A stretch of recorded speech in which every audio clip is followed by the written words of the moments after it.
Complete concept with best explanation.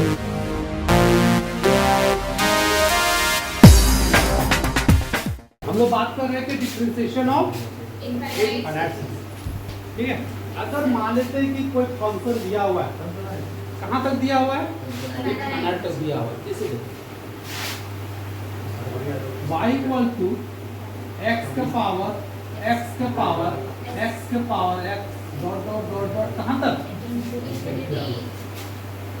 कोई भी series अगर इनफाइनाइट तक है तो उसको पहले फाइनाइट बनाओ।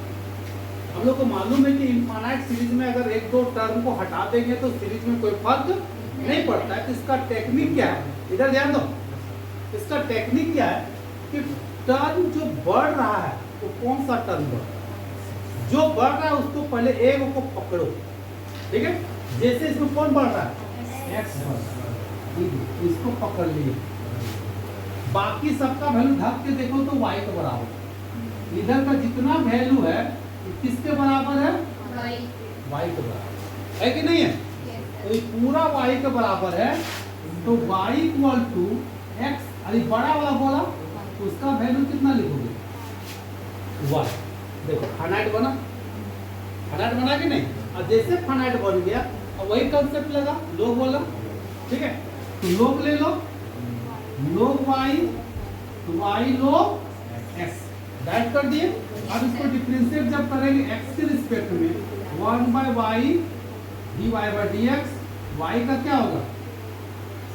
dy/dx इधर से log प्लस y और log का हो जाएगा 1/dy/dx को कॉमन लेंगे तो कितना हो जाएगा? dy/dx 1/y minus log x, इधर से क्या बचा? y बट्टा x।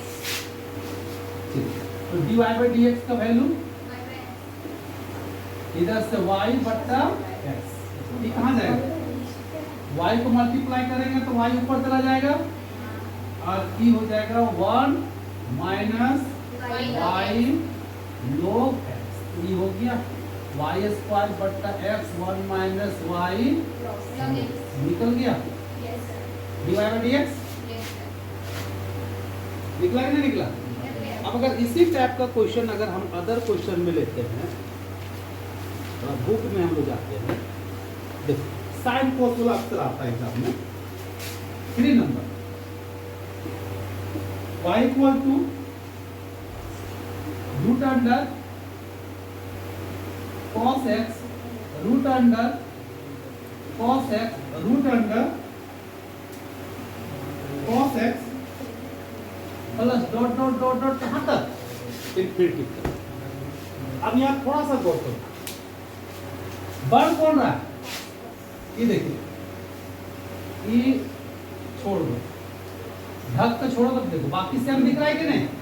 इससे क्या पता चला कि रूट अंडर cos x यही पढ़ रहा है, तो इसको होल्ड कर दिए। अब बाकी को क्या लिखेंगे? किसके बराबर? क्लियर? जो टर्म का रिपीट हो रहा है, देखो root under cos x root under cos x root under cos x, repeat कौन हो रहा है? Root under cos।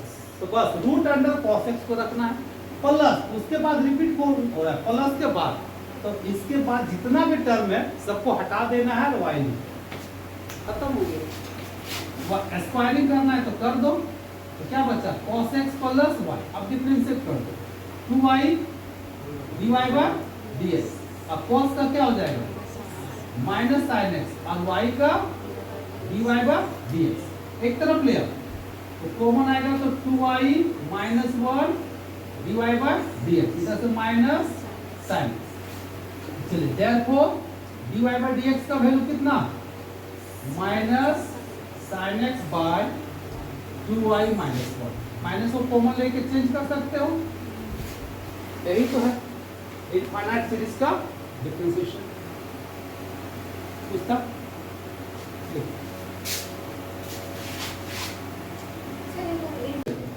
y बराबर x plus 1/x plus 1/x, बढ़ कितना रहा?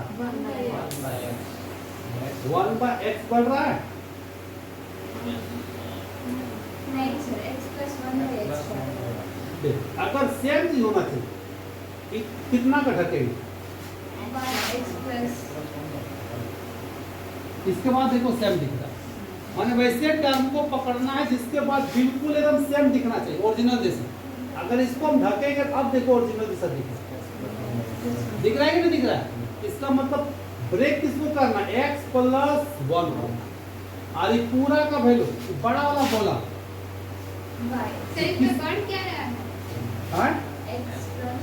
नीचे, फिर नीचे x, फिर 1 बाय नीचे x, कैसे बढ़ रहा है x प्लस 1 बट्टा x, फिर प्लस 1 कितना बढ़ रहा है, फिर प्लस 1 बाय, यानी कि यहाँ तक लिखा हुआ है बट्टा x प्लस, फिर प्लस, यानी कि x प्लस 1 बढ़ रहा है नीचे, ठीक है। फिर यहाँ लिखे x प्लस 1, फिर x प्लस 1, फिर x प्लस 1, तो बढ़ कौन रहा है x प्लस 1, तो हम पकड़ेंगे किसको, x प्लस 1 को। तो जैसे हम लोग x प्लस 1 को पकड़े, अब बताओ तो क्या लिखोगे, y equal to x plus 1, नीचे बढ़ रहा है ना, तो पूरा बोला यहाँ पे चिपकेगा, यही गलती करता है, जिसके कारण यह क्वेश्चन नहीं करता। अब ठीक इसको क्रॉस मल्टीप्लाई कर दो, Y square X Y plus 1, अब डिफरेंशिएट करो किसके रिस्पेक्ट में, क्या होगा 2y dy bye dx, x का 1 y प्लस x और y का dy बाय dx और 1 का g। अब dy बाय dx को कॉमन ले लो, माइनस x, इधर क्या बचा y, तो dy बाय dx छूट गया। चलिए dy बाय dx का वैल्यू कितना, y बट्टा 2y माइनस, यही तो था इनफाइनाइट सीरीज का डिफरेंशिएशन यानी कि डेरिवेटिव बन जाएगा।